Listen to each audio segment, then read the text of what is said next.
Iya, silakan. Terima kasih. Halo. Halo.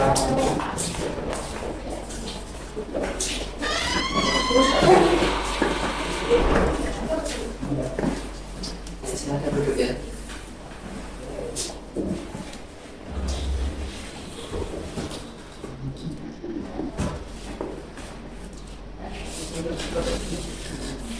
Halo, apa kabar kalian semuanya? Alhamdulillah baik. Nah, di sini tujuan kalian saya panggil di sini yaitu untuk melakukan bimbingan kelompok. Ya. Nah, di sini karena adanya kalian udah mengirimkan surat yang udah dikirimkan dari Google Form. Nah, kalian dipanggil ke sini untuk melakukan bimbingan kelompok yang bertemakan burnout.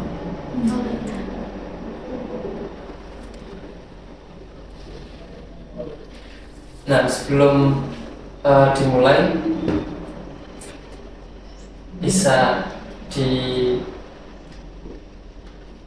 salah satu berdoa terlebih dahulu. Salah satu dari kalian. Ayo nada. Ya, Jadi sebelum mulai kegiatan bimbingan kali ini, baiknya kita berdoa terlebih dahulu, berdoa sesuai keyakinan masing-masing, berdoa dimulai.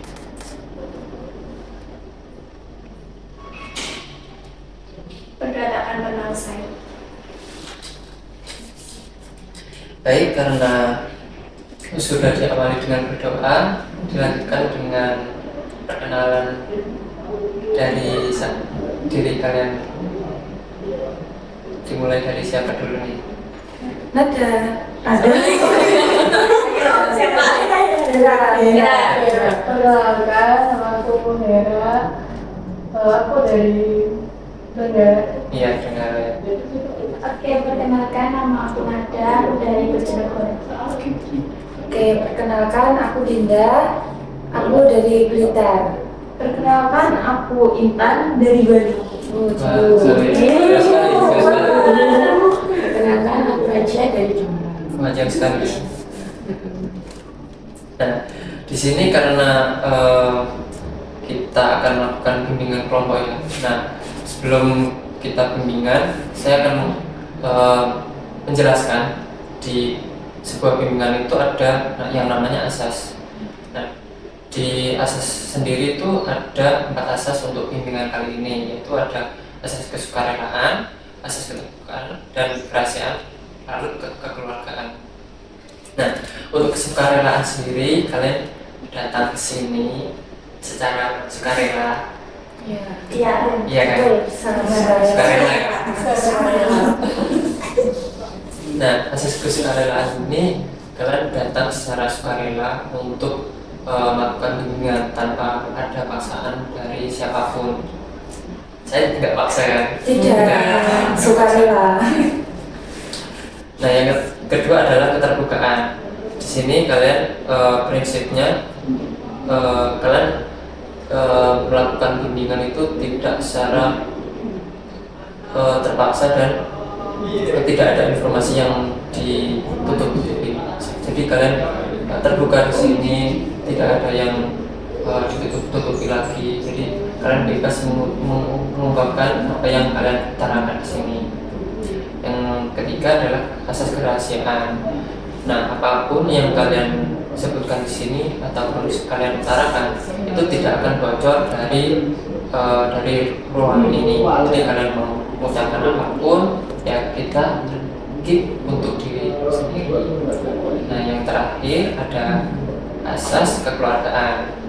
Nah, asas kekeluargaan ini pastinya menciptakan lingkungan yang sangat harmonis dan kekeluargaan. Jadi kita di sini anggap saja keluarga kecil yang dibuat secara singkat dan kayak mendadak gitu. Nah, karena tadi sudah menjelaskan asas-asasnya ya kan. Nah, karena asasnya sudah, nah di sini bimbingannya kita menggunakan tekniknya homeroom. Ada yang tahu homeroom? Belum tahu. Nah, homeroom itu sendiri sebuah teknik yang menciptakan seperti lingkungan yang seperti di rumah. Nah, karena menciptakan seperti lingkungan di rumah, nah saya sudah sediakan jajan-jajan dan minum-minum yang bisa kalian nikmati sambil kita ngobrol-ngobrol. Terima kasih. Sama-sama. Kalau kalian mau makan sambil ngobrol ataupun sambil minum, silakan, nggak apa-apa. Oke. Kita langsung materi pembahasan pada pagi hari ini, karena utamanya pembahasan kali ini adalah burnout. Kalian tahu nggak burnout itu apa? Mungkin burnout itu sama kayak stres, apa benar seperti itu? Hampir benar untuk Mbak Nada. Ada yang mau menambahi? Burnout itu mungkin stres, tapi nggak cuma dari satu aspek. Ada kita banyak dapat tekanan gitu stresnya, nggak cuma menyangkut satu. Baik, dari apa yang disampaikan Mbak Nada dengan Mbak Dinda itu sebenarnya sudah betul ya. Dari Mbak Nada sendiri itu burnout dan stres itu sebenarnya hampir sama, cuman ditambahkan Mbak Dinda tadi yang burnout itu tidak cuma stres saja, tapi ada dari kondisi fisik itu bisa capek, dari kondisi emosional, dan ditambah dengan kondisi mentalnya yang sedikit memburuk. Nah, burnout itu sendiri tidak hanya kayak stres, kayak kelebihan tugas ataupun kebanyakan kegiatan, itu nggak hanya capek di fisik saja, tapi bisa capek di emosional dan capek di mental. Biasanya burnout itu terbentuk dari stres yang menumpuk. Jadi ketika kalian capek, terus ada pikiran yang biasanya Gen Z itu menyebutkan overthinking ataupun mental illness, mental breakdown ataupun itu, jika ditumpuk secara terus-menerus akan terbentuknya burnout. Seperti itu. Nah, pasti kalian bertanya, apa sih perbedaan burnout sama stres? Nah, iya itu. Nah, perbedaannya sendiri pastinya agak berbeda, tapi hampir mirip. Stres itu biasanya dikaitkan dengan situasi tertentu. Nah, sifatnya itu biasanya sementara. Nah, dengan burnout itu kayak dari stres yang kecil dan berkepanjangan, jadilah itu burnout. Jadinya bisa disebutkan stres yang agak berat dikit. Nah, Izin bertanya. iya. Berarti burnout itu bisa diartikan juga dari tumpukan dari stres-stres kecil yang menumpuk. Iya, betul sekali. Bisa biasanya gejalanya itu biasanya dari burnout itu sendiri, biasanya dari tubuh itu sendiri pastinya agak merasakan sakit. Biasanya di badan itu agak galau-galau di bagian badan yang di ototnya. Terus di pikiran itu seperti pusing, tapi kalian tidak merasakan sakit. Oh, berarti sampai berpengaruh ke tubuh, Iya. ke fisik. Iya, biasanya gejalanya itu badan kayak galau-galau, terus agak pusing, tapi kalian merasakan bahwa sebelum-sebelumnya itu kalian tidak merasakan adanya bakal akan sakit gitu. Nah, dampaknya sendiri dari burnout itu pastinya stres dahulu baru burnout. Nah, kalau stres itu tidak ditangani dengan tepat, pastinya burnout itu akan muncul. Nah, saya harap kalau kalian nanti seperti stres dengan akan tugas ataupun banyak kegiatan, nah kalau kalian tidak menemukan teman cerita, kalian bisa datang ke sini. Nah, untuk pemulihannya, gimana sih untuk memulihkan burnout yang memang sudah parah ataupun memang sudah kronis? Untuk mengurangi burnout itu sendiri, pastinya kalian harus mengurangi intensitas kegiatan kalian. Jadi semisal kalian ada tugas yang berlebih, jadi kalian harus memanajemen waktu yang biar agar waktu kalian itu tidak numpuk. Jadi tidak sehari jangan kalian giatkan belajar 8 jam, itu sebenarnya kurang tepat. Jadi kalian harus membagi waktu agar diri kalian sendiri itu bisa beristirahat.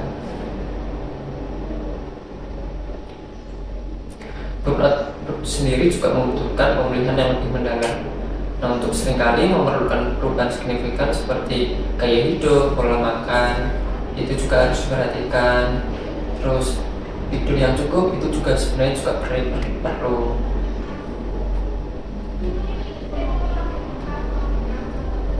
Nah, dari yang sudah saya sampaikan tadi, paham tidak? Ya, mungkin kita jadi ada pandangan sedikit-sedikit mengenai burnout itu seperti apa gitu. Nah, bisa disimpulkan kembali nggak apa yang udah saya sampaikan tadi? Salah satu dari kalian. Aku mau. Boleh kan? Salah nggak apa-apa ya? Ya nggak apa-apa salah ya. Jadi sebelumnya kan aku belum tahu burnout itu apa ya. Terus setelah setelah penjelasan tadi itu aku jadi sedikit paham mengenai burnout. Burnout itu ada tumpukan stres kecil yang stresnya itu dibiarkan nanti akan menjadi burnout itu sendiri. Dan burnout itu nggak cuma pikiran ya, tapi ternyata burnout itu berdampak ke fisik juga sama penglihatan. Oke. Baik, terima kasih Mbak Dinda. Kasih tepuk tangan. Nah, sebelum kita melanjutkan dari pembahasan kali ini, saya punya surat emosi. Nah, surat emosi itu sendiri nanti diisi tentang apa yang kalian rasakan sekarang. Terus di bawah ini, kan ini ada dua, ada satu buat apa yang kalian rasakan, terus di sini gambar emoticon yang seperti menggambarkan perasaan kalian. Bisa.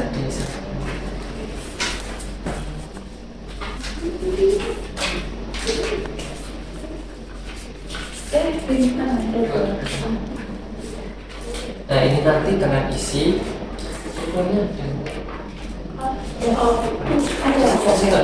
Kalian isi terlebih dahulu untuk nama sama Instagram kalian. Oke. Ini nama lengkap. Nama panggilan. Urusan apa ya? Bingung. Berarti bebas nggak? Ya bebas saja nggak apa-apa. Oh, ini nama panggilan apa? Nama panggilan. Nama panggilan. Oh.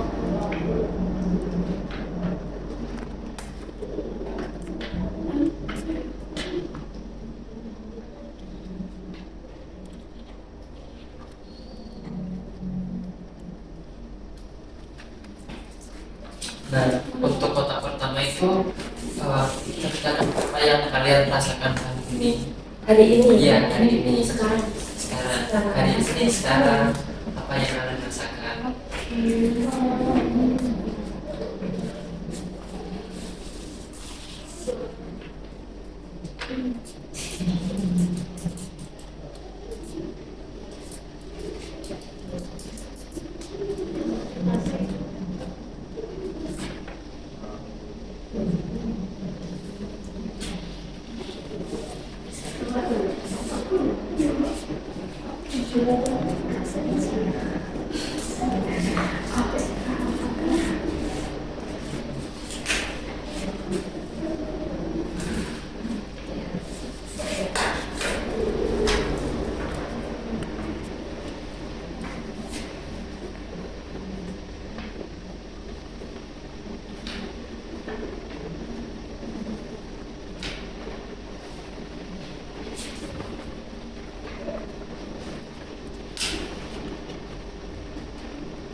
Ya, aku kan mikirnya gitu masih pas.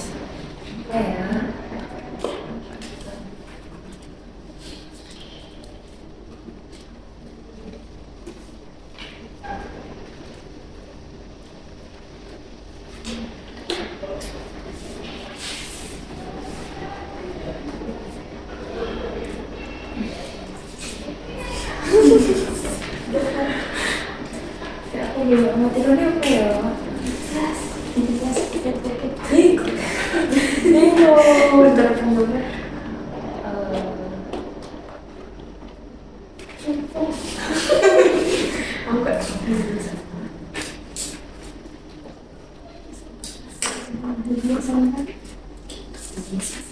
ini udah tak keber kita kecil.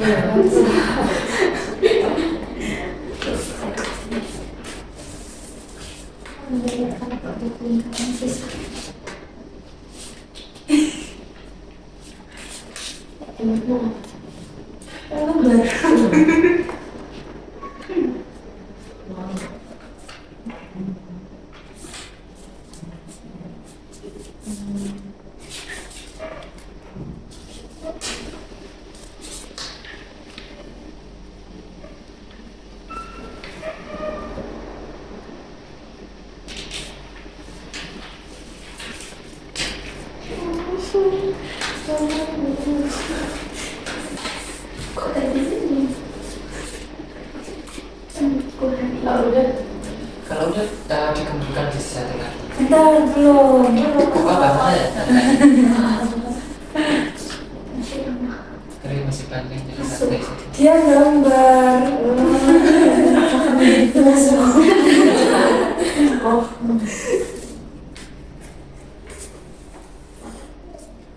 Dibuat kebiasaan.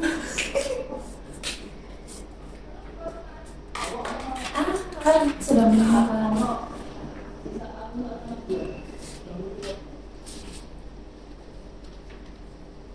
Sudah.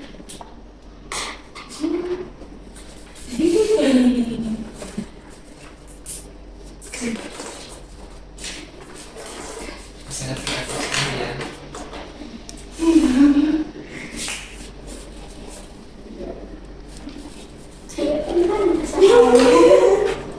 Wow. Tangan dulu untuk kalian semua.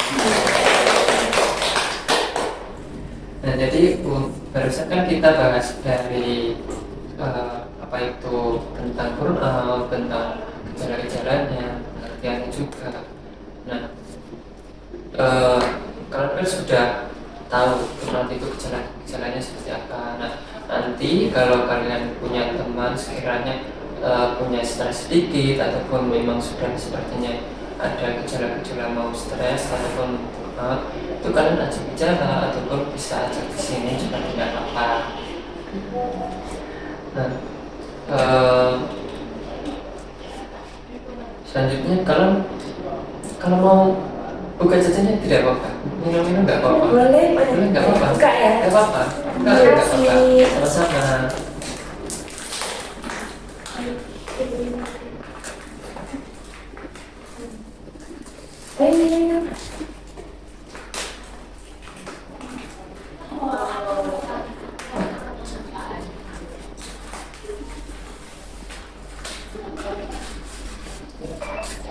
Dari yang udah saya sampaikan tadi, nah kalian sudah ada gambaran sedikit nggak dari burnout itu, mulai dari seperti apa orang yang seperti mau stres ataupun gimana.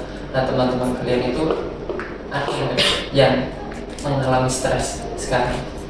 Teman kita. Iya. Sebenarnya ada. Sebenarnya ada ya.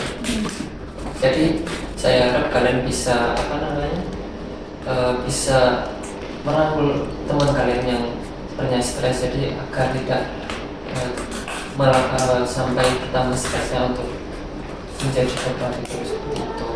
Tapi izin bertanya. Iya. Tapi biasanya itu teman-teman kalau lagi stres atau lagi punya pikiran itu mereka lebih memilih memendam sendiri gitu, nggak mau kayak cerita-cerita itu. Gimana itu? Karena setiap orang itu berbeda. Jadi ada tipe orang-orang yang ketika ada stres ataupun memang sudah burnout, itu mereka mengeluarkan isi hati mereka, capek mereka itu dengan berbicara dengan orang lain. Jadi mereka itu menceritakan masalah mereka dengan orang lain.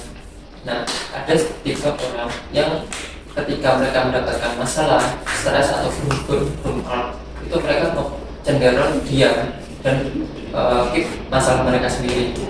Nah, dia memikir kalau dengan mengkeep masalah sendiri itu bisa selesai dan tidak merugikan orang lain.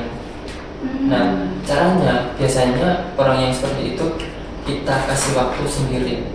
karena dengan kita kasih waktu sendiri itu biasanya mereka bisa memilih waktu. Jadi kayak dia sendiri itu juga bukan kemauan dia sendiri, karena memang ada masalah yang sebenarnya mau diceritakan ke orang lain itu kayak masalahnya bukan yang harus diceritakan, tapi dia itu tidak punya teman cerita yang benar-benar harus bisa menghandle masalah dia. Jadi memang harus kita kasih space buat dia sendiri untuk masalahnya dia sendiri gitu. Oh, berarti dibiarin dulu gitu, Iya. sampai dia mau cerita sendiri. Iya. Nanti kalau memang sudah mau bicara, tanyain kemarin kenapa kamu kok agak diam, ada masalah apa. Nah dari situ biasanya dia akan mulai terbuka, jadi dia mulai cerita begini gitu. Tapi kalau memang dianya sendiri itu tidak mau cerita, ya kita harusnya menghargai privasi dia, dan kita sebagai teman sudah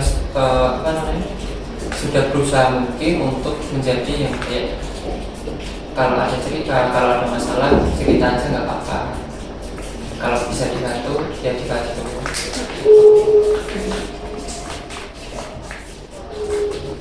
Jadi itu ada yang ditanyakan lagi dari pembahasan kita kali ini. Mungkin dari tadi sih yang dari cara menanggulangi kan mengurangi, kalau tidak salah dia adalah mengurangi intensitas kegiatan kita.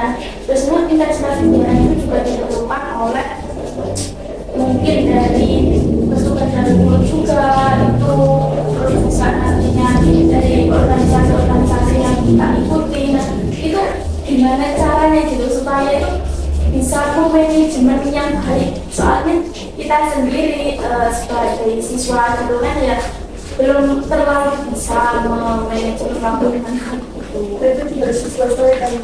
Dan itu juga kayak merasa itu tuntutan harus selesai gitu. Untuk dari saya sendiri pastinya tidak bisa mengontrol datangnya tugas ataupun kegiatan yang datang ke kita. Nah untuk saran saya untuk Mbak Nada sendiri, pastinya saya akan membuat manajemen waktu, prioritas waktu untuk deadline-nya.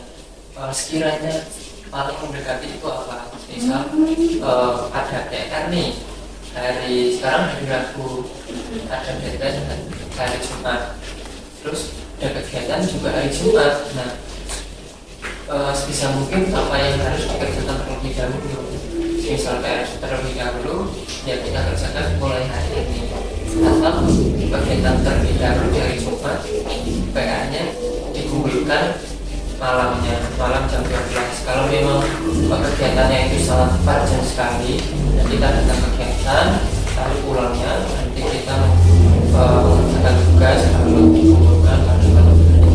Memang tidak se-efektif itu, cuma bisa mengurangi kayak tidak panik. Ya, tidak terlalu menuntut di satu waktu. Iya. Jadi melihat dulu yang prioritas mana. Iya. Itu didahulukan. Iya, jadi mendahulukan apa yang memang yang mendekati kita. Jadi ada kegiatan atau tugas itu memang harus dikerjakan dari awal. Deadline. Jadi awalnya hari Jumat itu kegiatan dulu ataupun hari dulu.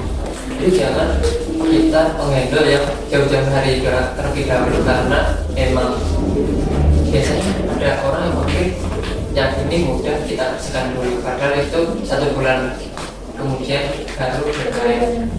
Jadi kita kerjakan yang memang benar-benar mau deadline-nya itu benar-benar dekat seperti itu. Mungkin ada teman-teman yang mau menambahkan dari tanya Mbak Nada. Saya makan, nggak apa-apa. Memang ini nggak apa-apa.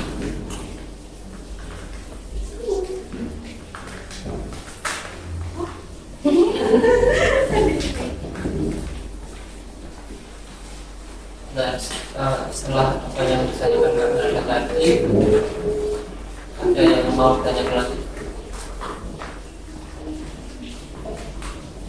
tentang not ataupun stres?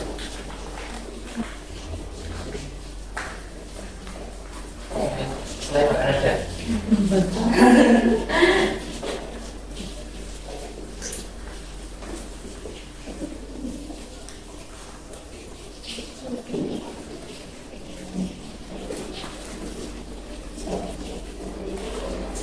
karena kayaknya kalian sudah paham ya tentang Aku belum ada tanya.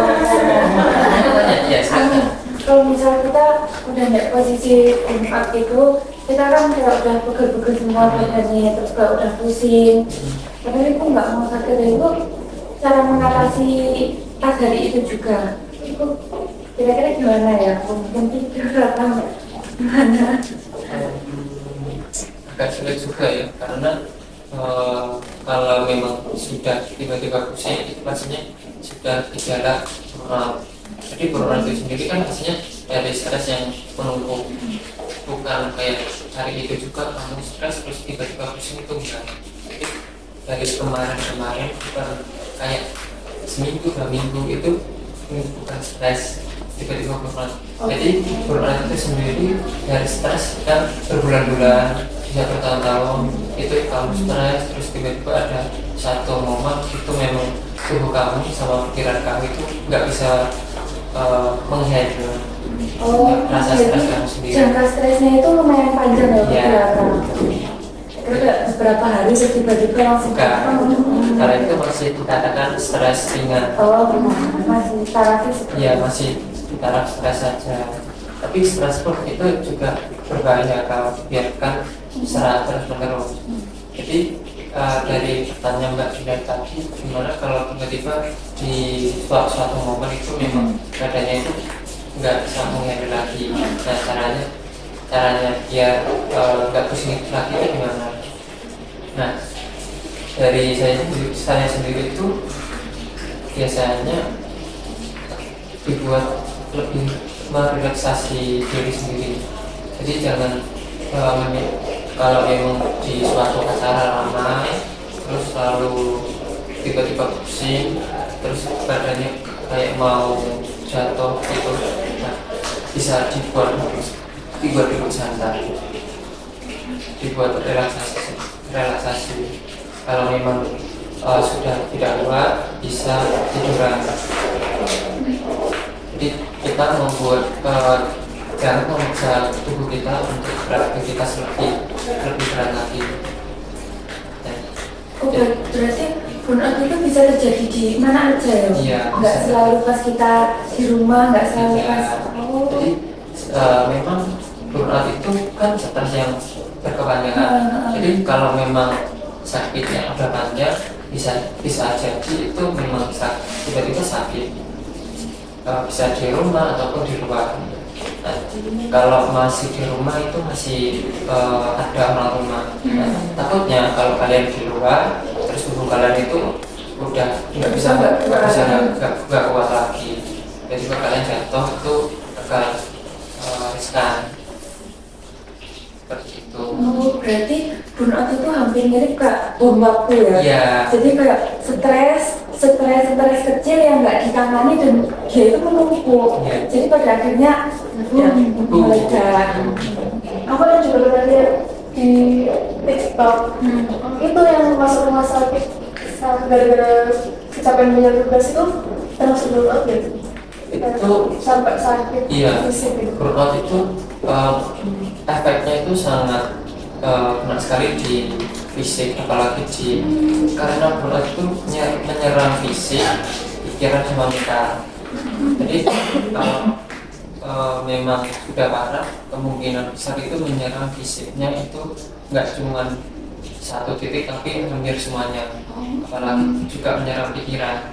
Jadi udah badannya kena, pikirannya kena. Jadi jalan terakhir yang bisa digunakan yaitu pastinya bisa merelaksasi diri.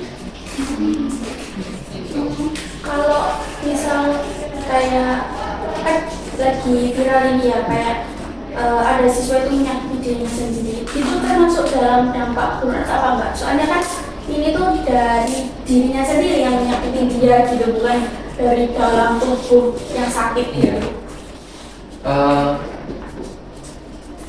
Dari saya sendiri pastinya kalau kalian merasa stres terus kayak wah aku kayaknya burnout nih, nah itu sebaiknya jangan ya, istilahnya itu jangan self blame. Jadi jangan mengira diri kalian stres terus banyak kegiatan di hari itu juga kayaknya aku burnout nih, kayaknya nggak bisa nih kayaknya. Jadi jangan gitu. Banyak yang melakukan kayak menyakiti diri sendiri, memang ada, dan memang itu salah satu efek samping dari burnout. Tapi saya bahas yang lain dulu. Karena stres itu biasanya agak riskan, jadi kayak ada yang stres nih, aku kayaknya stres, udah stres banget, kayaknya aku burnout. Jadi jangan kalian kayak mau self blame kalau kalian itu burnout, itu jangan. Soalnya nanti ditangani oleh dokter itu udah datang ke dokter itu hitungannya cuma stres biasa, nanti dokternya itu sendiri juga gimana. Dan masalah self blame itu sendiri sebenarnya sudah marak di era milenial dan Gen Z itu sendiri. Dan dari yang apa yang disampaikan tadi, banyak yang melakukan via self harm itu sendiri. Sebenarnya apa yang dilakukan oleh seseorang yang melakukan self harm itu sendiri yaitu penyaluran rasa sakit yang dia alami. Jadi apa yang dia pikirkan, dia udah merasa berat sekali, tidak ada yang bisa disampaikan kepada orang lain, ya dia lampiaskan kepada diri sendiri. Soalnya pelampiasan stres itu kan beda-beda ya. Yeah. Soalnya ada teman nih, dia kok stres tuh malah suka bersih-bersih kamar loh. Iya, Iya, sih sekali. Wow.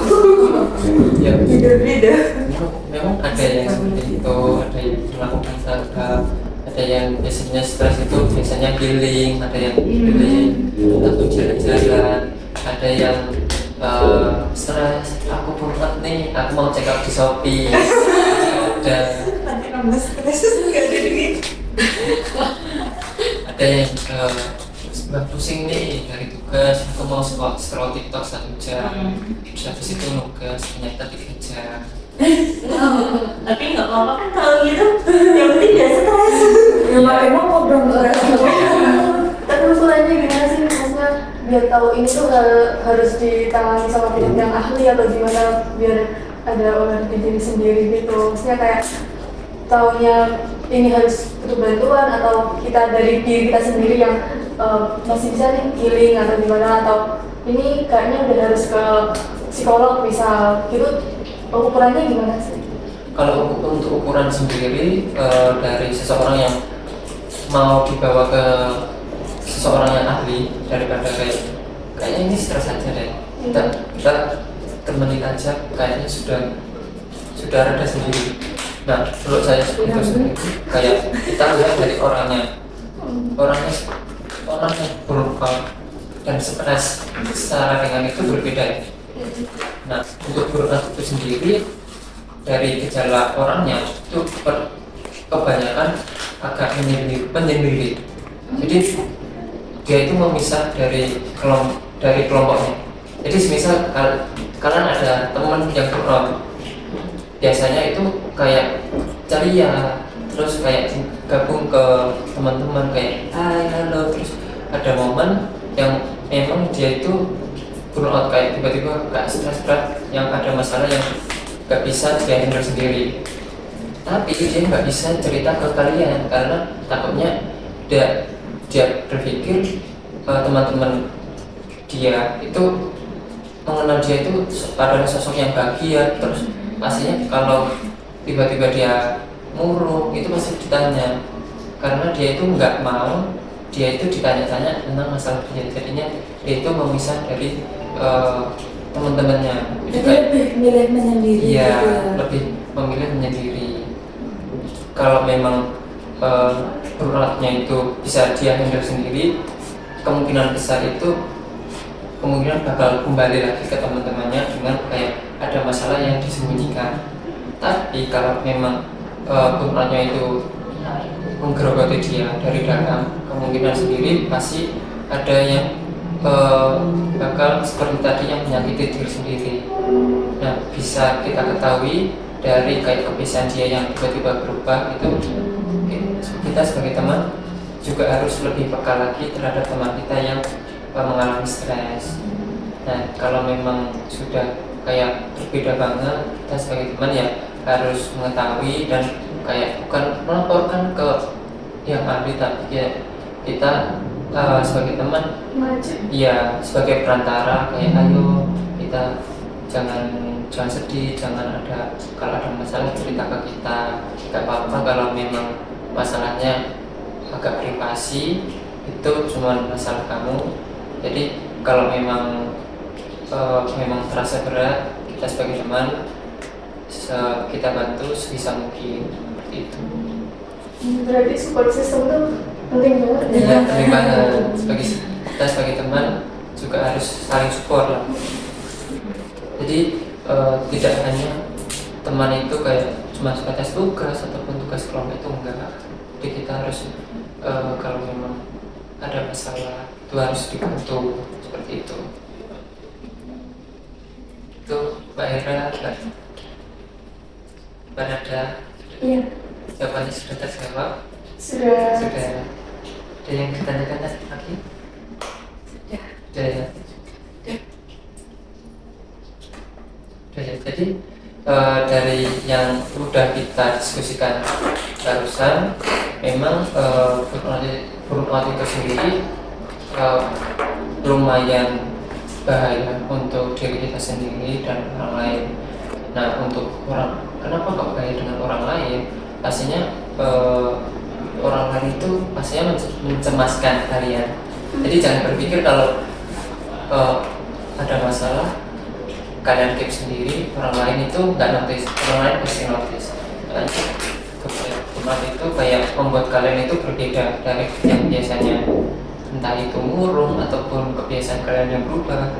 Nah, jadi kalau memang ada masalah, ceritakan ke temannya. Bisa jadi masalahnya itu bisa diselesaikan dari pandangan yang berbeda gitu. Nah, karena sudah bahas nih, kayak udah yang bahas yang berat-berat. Nah, karena waktunya ekspresi.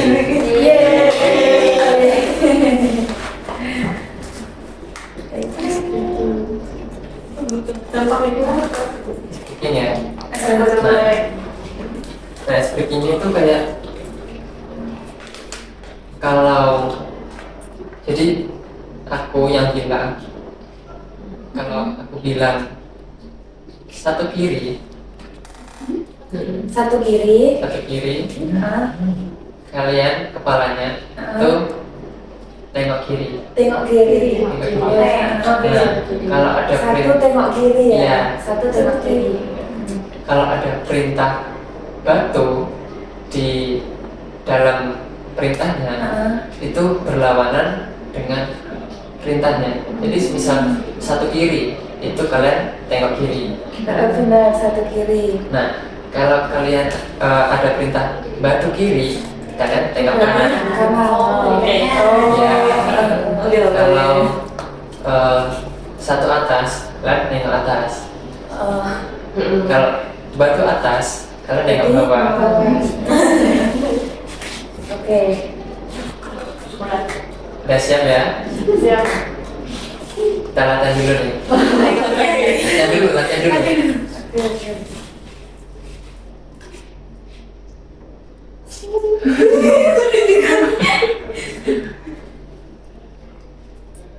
Satu bawah. Masih dulu.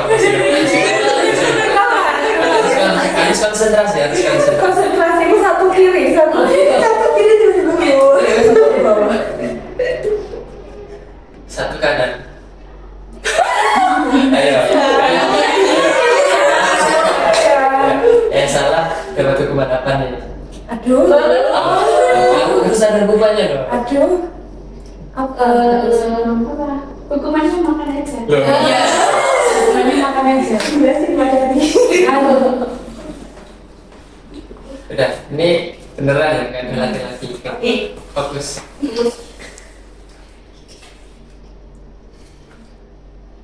Ayo. Udah, fokus. Satu kiri. Masih boleh. Tapi masih agak lama. Masih ragu. Batu kanan.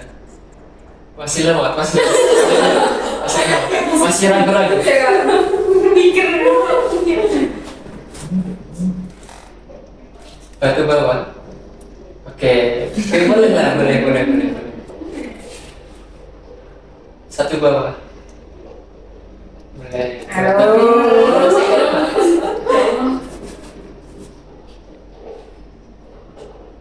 Batu kanan.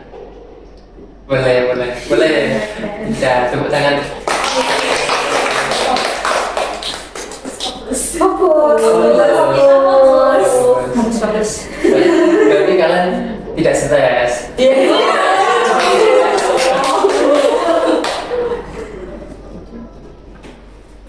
Ya, jadi karena udah breaking dan kita udah di penghujung acara, dari apa yang udah kita bahas barusan, apakah ada yang ditanyakan lagi? Udah kan? Sudah. Dari kalian ada kesan nggak dari apa yang kita udah dari bimbingan kali ini? Aku punya. Ya, apa? Mengingat dampak burnout itu ternyata nggak sederhana itu ya. Ternyata banyak banget, bahkan bisa menyakiti diri sendiri.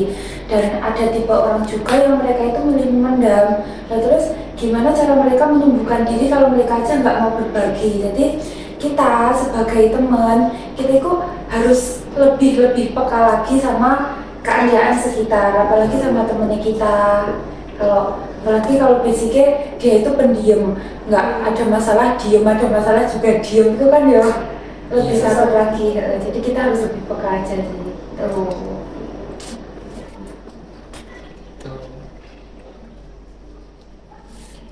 Oke, dari apa yang udah kita bahas barusan, semisal kalian nanti ada teman, jadi kalian harus bantu ya, harus bantu. Jadi karena kalian sudah sedikit tahu apa itu burnout dan stres itu bahaya seperti apa, jadi kalau kedepannya nanti ada teman kalian yang sepertinya stres ataupun sampai burnout, itu kalian dampingi ataupun temani lah setidaknya untuk bisa melepaskan stres itu sendiri. Baik, karena sudah di ujung acara sekali, terima kasih sudah datang, terima kasih sudah menyempatkan diri kalian itu datang ke bimbingan kali ini yang bertemakan burnout. Terima kasih. Oke, karena sudah selesai, bisa ditutup dengan doa. Ada. Sebelum mengakhiri sesi bimbingan kali ini, maka alangkah baiknya kita berdoa lagi lebih dahulu, berdoa dulu. Berdoa akan bermanfaat. Oke, untuk yang terakhir, terima kasih ya sudah datang. Terima kasih kembali. Sama. Kita boleh pulang. Iya. Makasih.